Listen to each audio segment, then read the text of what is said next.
Hello everyone. आज हम start करने वाले हैं मैथमेटिकल फिजिक्स, जो कि एक काफ़ी इम्पोर्टेंट यूनिट है। क्योंकि कोई भी एग्ज़ाम हो, हमारा नेट हो, गेट हो या फिर टिफर हो, सभी में इस पार्ट से क्वेश्चंस देखने को मिलते हैं। और यदि हम पर्टिकुलरली बात करें नेट की, तो नेट में तो यहाँ से एवरेज मार्क्स जो है 25 to 30 मार्क्स हर एग्ज़ाम में कवर होते हैं। और जो क्वेश्चंस हैं वो हर पार्ट से आ रहे हैं, ऐसा नहीं कि कोई पर्टिकुलर पार्ट से ज़्यादा क्वेश्चन आ रहे हैं या एक पार्ट से क्वेश्चन नहीं आ रहे हैं। हर पार्ट से क्वेश्चन आ रहे हैं, चाहे वो हमारा वेक्टर कैलकुलस हो, डिफरेंशियल इक्वेशन हो या फिर कॉम्प्लेक्स एनालिसिस हो। और पिछले कुछ टाइम से तो जो न्यूमेरिकल एनालिसिस जो पार्ट है इसका, वहाँ से एक क्वेश्चन तो फिक्स ही हो गया है, जो पार्ट सी में है वहाँ पे 5 नंबर का। तो जो मैथमेटिकल फिजिक्स हमारा एक काफ़ी इम्पोर्टेंट यूनिट है। So let's start mathematical physics. और आज हम उसमें स्टार्ट करने वाले हैं complex analysis.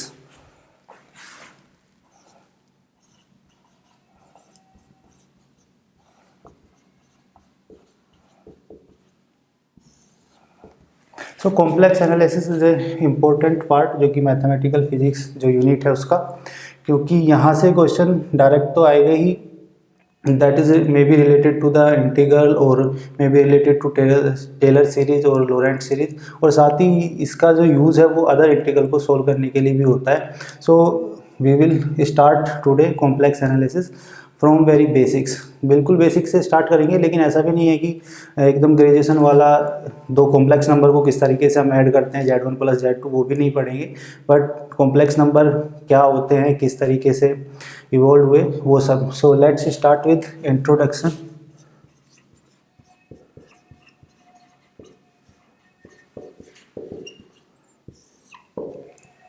So in starting before that, जब तक कॉम्प्लेक्स नंबर डिफाइन नहीं किए गए थे, रैशनल और इरेशनल नंबर को मिला के एक लार्जर फील्ड डिफाइन किया गया, फील्ड ऑफ रियल नंबर्स।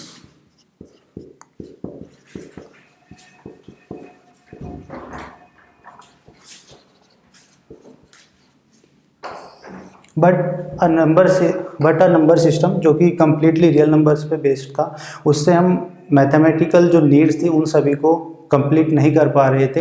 ये that is the meaning of the कि जो फील्ड ऑफ रियल नंबर्स है वो हमारा सफिशिएंट नहीं था। फॉर एग्जांपल, यदि हम एक इक्वेशन लें x² + 1 = 0, तो इसके जो रूट होंगे वो किसी भी रियल नंबर के द्वारा या फिर रैशनल नंबर हो या फिर इरेशनल नंबर हो उसके द्वारा नहीं लिखे जा सके थे। तो फिर ज़रूरत महसूस हुई, इट इज़ फेल्ट दैट कि जो हमारा फील्ड ऑफ रियल नंबर्स है उसको एक्सटेंड किया जाए in the field of complex numbers. और ये जो कमी थी, जैसे इक्वेशन था इसके रूट लिखने के लिए, वो कमी को पूरा किया यूलर ने by introducing symbol iota for the root of -1, that is he introduced a symbol iota, जिसको हम बोलते हैं i। और इसकी प्रॉपर्टी ये थी कि that is iota square is equal to -1, और we can say that i is equal to square root of -1। तो इस तरीके से कॉम्प्लेक्स नंबर को इंट्रोड्यूस किया गया। और उसके बाद जो गोस थे उन्होंने एक नंबर लिखा, that is in the form of a + ib, जहाँ पे जो a और b हैं हमारे वो रियल नंबर हैं। तो ये जो नंबर था a + iota b, यही हमारा कहलाता है complex number. So complex number is a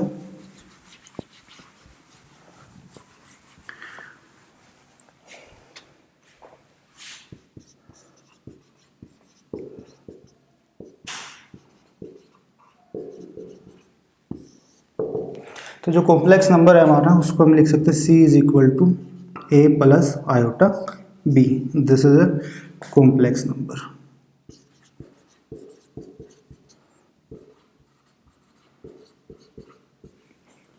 where a and b is real and a is called real part of c and written as real part of c is equal to a।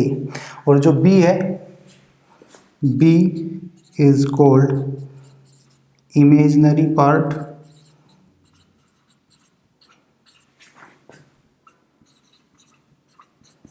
of c and written as I m of c is equal to B, कुछ इस तरीके से define किया गया। अब यहाँ पे जो कॉम्प्लेक्स नंबर है उसको हम कुछ इस तरीके से भी लिख सकते हैं, that is C is equal to A, B.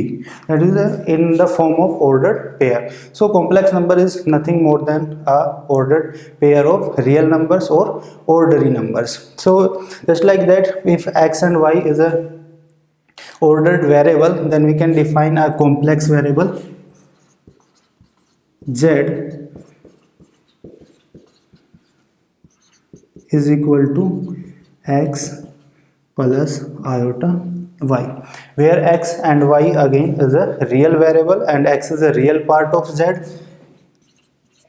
Real part of z is equal to x and imaginary part of z is equal to y. कुछ इस तरीके से डिफाइन किया गया कॉम्प्लेक्स वेरिएबल को। अब यदि जो कॉम्प्लेक्स नंबर है, कॉम्प्लेक्स वेरिएबल है, उसको हम ग्राफिकली रिप्रेजेंट करना चाहें तो इजीली हम उसको ग्राफिकली रिप्रेजेंट कर सकते हैं। जस्ट जो एक्स एक्सिस है उस पर रियल पार्ट को ड्रॉ करके और जो वाई एक्सिस है उस पर इमेजिनरी पार्ट को ड्रॉ करके। So if there is a complex number z is equal to x plus iota y and we want to represent it a, तो जो x एक्सिस है हमारा उस पर आएगा रियल पार्ट ऑफ z और जो y एक्सिस है वहाँ पे आएगा imaginary part of z. So there is any point p जिसके कोऑर्डिनेट्स हैं x और y, तो ये एक कॉम्प्लेक्स नंबर को यहाँ पे रिप्रेजेंट करेगा जो कि लिखा जाएगा z is equal to x plus iota y. और यदि o को हम p से मिला दें so that is called as mod of this complex number z and is defined as mod of z is equal to x square plus y square to the power 1/2 or square root of x square plus y square. So x is a real part and y is a imaginary part. So modulus of z, a modulus of a complex number is defined as the square root of real part square plus imaginary part square. So this is known as modulus of z, complex number. Now यदि हम complex number को polar form में लिखना चाहें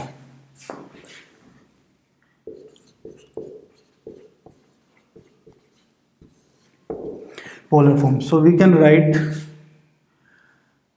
x is equal to is defined as r cos theta in polar form and y is equal to is defined as r sin theta. तो देखिए जो z है कॉम्प्लेक्स नंबर उसको हम किस तरीके से लिख सकते हैं, z इज इक्वल टू क्या है x plus iota y. So just put here r cos theta plus iota r sin theta. So complex number z is equal to हो जाएगा r cos theta, r is common cos theta plus iota sin theta, and where r is given as from here square करके यदि add करेंगे तो r is equal to क्या आ जाएगा square root of x square plus y square, और square root of x square plus y square क्या है mod of z. So that's why we can write here mod of z is equal to r is equal to x square plus y square. तो this is the modulus. And जो angle theta है जो कि radial vector, ये mod of z is equal to are radial vector x axis के साथ बनाता है theta, that is called amplitude of z और argument of z and can be written as this is that amplitude of z is equal to theta and from here we can write theta is equal to tan inverse y upon x, this like. So this is a radial vector mod of z. तो जो यहाँ पे एक और बात की, जो mod of Z है वो क्या बता रहा है एक्चुअली, वो बता रहा है distance from point O to P. Because यहाँ से यहाँ तक की जो डिस्टेंस है वो क्या हो जाएगी, r के बराबर है, and r is equal to the modulus of z, so that's why जो मोड ऑफ z है वो डिस्टेंस बता रहा है हमारा ओरिजिन से पॉइंट P तक का। तो यदि दो पॉइंट के बीच की डिस्टेंस हम डिफाइन करना चाहें इन दिस प्लेन, जो कि हमारा कहलाता है कॉम्प्लेक्स प्लेन और आर्गन प्लेन,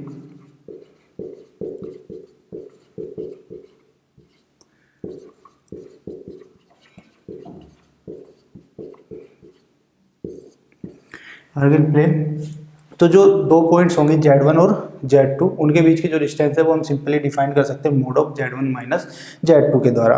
अब इसके बाद जो पॉइंट P है उसका जो लोकस है वो क्या होगा, तो देखिए जो पॉइंट P है उसको हम क्या लिख रहे हैं यहाँ पे, दैट इज उससे related mod of Z is equal to R, और we can write mod of Z को x square plus y square square root is equal to R हो जाएगा। यदि स्क्वायर करें दोनों साइड तो that is x square plus y square is equal to R square, and that is the equation of circle, equation of circle. तो यहाँ पे जो पॉइंट P है इसका जो लोकस है वो एक सर्कल होगा, और वी कैन से दैट कि ये जो इक्वेशन है हमारी mod of Z is equal to R, वो किसको रिप्रेजेंट कर रही है, एक सर्कल को रिप्रेजेंट करती है। इसके बाद कॉम्प्लेक्स नंबर से रिलेटेड कुछ प्रॉपर्टीज हैं।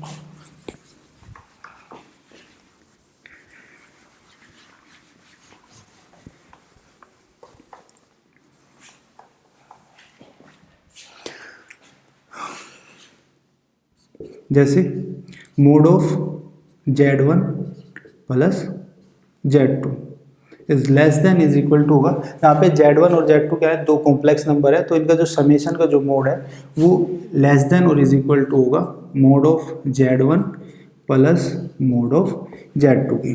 Second is Z1 minus Z2 का जो मोड होगा that is greater than mode of Z1 minus mode of Z2 के। Third is Z1 into Z2 का जो मोड होगा that will be is equal to mod of Z1 into mod of Z2 के होगा।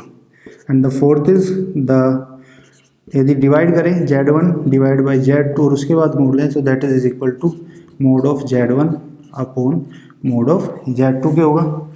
So and after that related to the amplitude और argument, so the argument और amplitude of Z1 into Z2 into Z3, यदि different complex number को multiply कर दें और उसके बाद उसका एम्पलीट्यूड चेक करें, तो that will be is equal to the argument of Z1 plus argument of Z2 plus argument of Z3 plus and its own, इस तरीके से। तो जो मल्टीप्लिकेशन के बाद जो एम्पलीट्यूड आएगा, जो आर्गूमेंट आएगा, वो बराबर होगा किसके, यदि हम सभी कॉम्प्लेक्स नंबर के आर्गूमेंट्स को ऐड कर दें उसकी। ऐसे ही जो आर्गूमेंट और एम्पलीट्यूड होगा Z1 अपॉन Z2 का that will be is equal to argument of Z1 minus argument of Z2 के होगा। तो ये कुछ प्रॉपर्टीज है that is the related of modulus और एम्पलीट्यूड ऑफ कॉम्प्लेक्स नंबर्स। इसके बाद कॉम्प्लेक्स कॉन्जुगेट यदि हम डिफाइन करें ऑफ ए कॉम्प्लेक्स नंबर,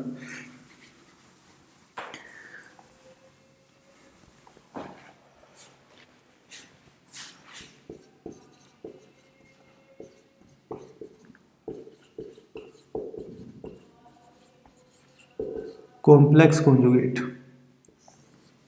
तो क्या होगा कि यदि कोई कॉम्प्लेक्स नंबर है Z is equal to x plus iota y, तो इसमें यदि हम आयोटा को जस्ट रिप्लेस कर दें माइनस आयोटा के द्वारा, तो जो कॉम्प्लेक्स नंबर आएगा हमारा that is represented by Z bar, वो क्या होगा x minus iota y, and this is known as the complex conjugate of Z। तो यहाँ पे क्या आएगी, जो Z बार है वो कॉम्प्लेक्स कॉन्जुगेट है Z का। अब इससे रिलेटेड कुछ प्रॉपर्टीज हैं कि यदि Z बार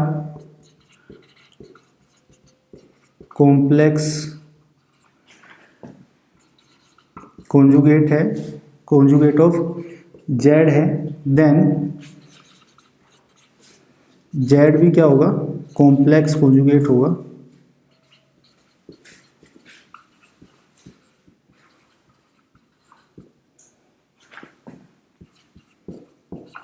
z bar का.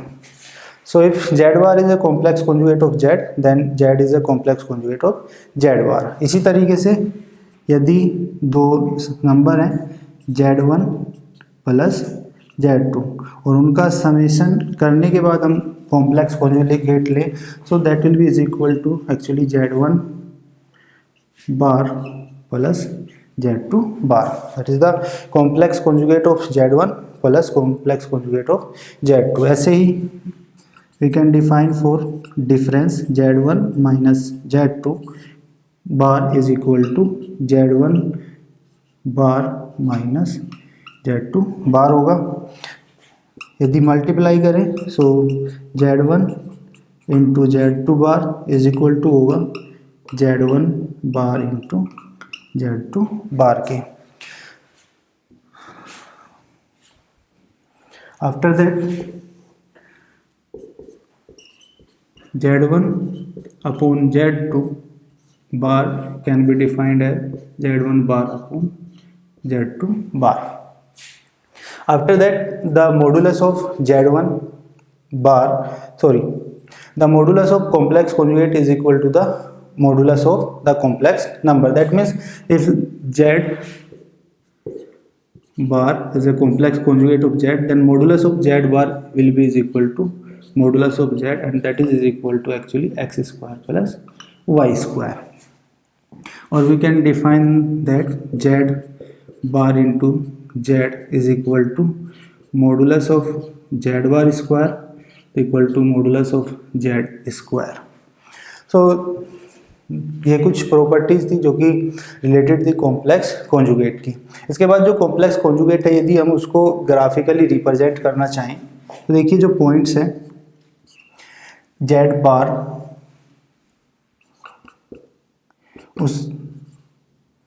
उसके जो कोऑर्डिनेट्स होंगे वो क्या होंगे x और x कोमा माइनस वाई. तो जो पॉइंट है हमारा वो कहाँ पे आ जाएगा, नीचे की तरफ आ जाएगा फोर्थ क्वाड्रेंट में.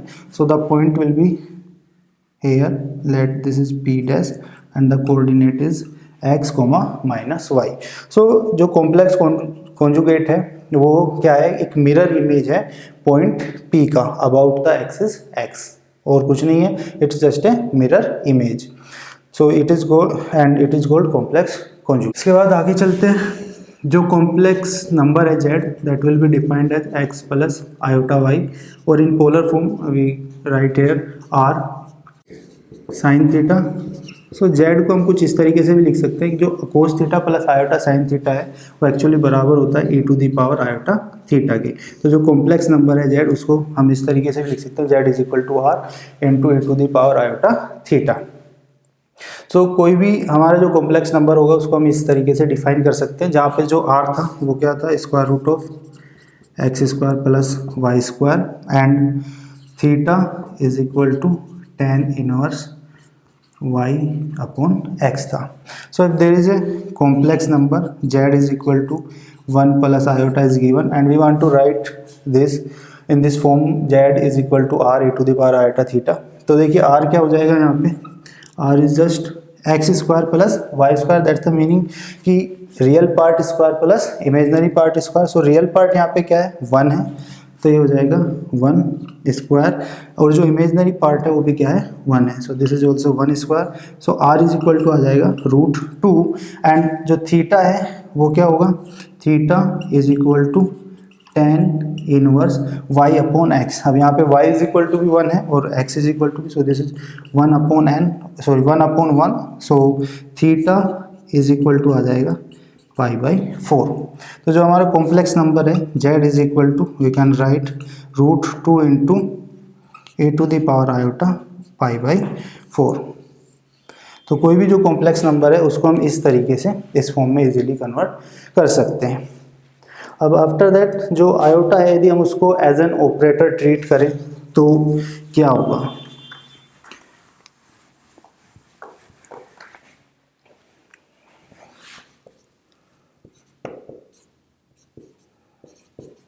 iota as an operator. So as an operator, तो यहाँ पे जो ऑपरेशन होगा आयोटा का, it's just A multiplication by I.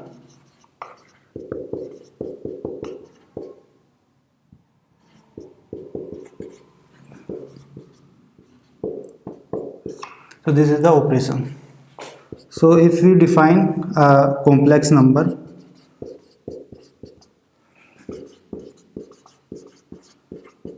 z is equal to x plus iota y, तो और उस पर जो आयोटा ऑपरेटर है उसको ऑपरेट कराएं तो क्या होगा. So let first write z is equal to r into e to the power iota theta. इस फॉर्म में हम इसको इजीली लिख सकते हैं, जहाँ पे r क्या होगा square root of x square plus y square, और थीटा जो है वो क्या होगा tan inverse y upon x. So this is any complex number, और इसको मल्टीप्लाई करना है आयोटा से. तो देखिए जो i है उसको हम कुछ इस तरीके से लिख सकते हैं. Real part is zero air, so zero plus 1 into iota लिखा जा सकता है. अब इसको यदि हम इस पोलर फॉर्म में चेंज करें तो यहाँ पे r इज इक्वल टू क्या आ जाएगा, r is equal to square root of real part zero है plus 1 square, so that is equal to 1 हो जाएगा.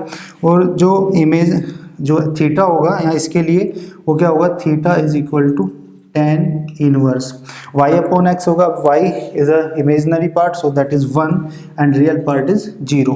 तो tan inverse 1 upon 0 that is infinite और अनडिफाइंड, एंड ये जो वैल्यू है वो कब आती है, जब पाई बाई 2 के लिए. सो यहाँ पे थीटा इज इक्वल टू क्या होगा, पाई बाई 2 हो जाएगा.